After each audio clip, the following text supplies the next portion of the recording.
This has been a big week for Brexit. Janan Ganesh, can you throw some light on where we are now? Well, I think the biggest surprise of the entire negotiation process so far has been the salience of the Irish border question. During the referendum, it hardly got a mention, which in retrospect was scandalous. But now it is the closest thing to an insoluble problem in the talks.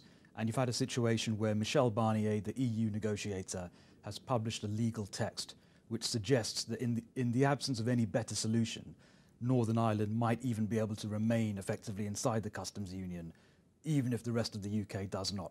And that mainly solves the border question. And that means, talking about checks on the border. Yeah, and any checks on the border would be a very sensitive proposition given the historic troubles in that region.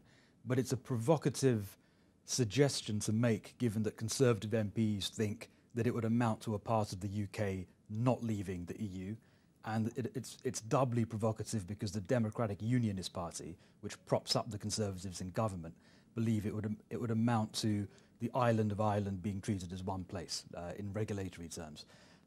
So it's a very sensitive subject. A lot of hostility in London, also a bit in Belfast to the suggestion from Michel Barnier. But he can say that the burden is on London to come up with a better solution. We chose to leave and therefore have to construct a solution to the border question. And Boris Johnson, the Foreign Secretary, has suggested that the problem is no more serious than as if there was a border between the borough of Camden and Islington in North London. Yeah, that can be a hairy border, but I think in historic terms a bit safer than that between the Republic and Northern Ireland.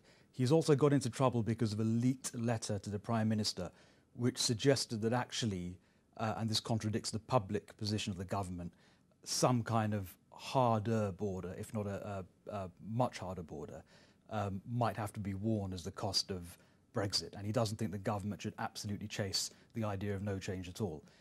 The government has rowed back from that line. It's not government policy, but it does expose how difficult this question is. And I stress, even this time last year, never mind during the referendum, I did not foresee, and many people did not foresee, this question being the dominant problem in the talks. And Mrs May, is she going to be able to crack this nut? She's been able to agree within the government a position. You have to remember there are two negotiations. The government negotiates with itself because it's very divided to come up with a line, and then it negotiates with Europe to achieve that line. She seems to have agreed within the government some kind of vision for how Britain operates vis-a-vis the EU in future. It's very complicated. It involves three baskets or three different regulatory regimes for the British economy. She's in a very tricky position of having that proposal almost pre-refused by the Europeans. I think Donald Tusk said that it was based on illusion. There can be no pick-and-choose approach to the single market. So the speech she is about to give, while interesting, seems to have been rejected out of hand in principle up front by the Europeans, and that puts her in a tricky position. Well, we'll see what happens at the European summit shortly.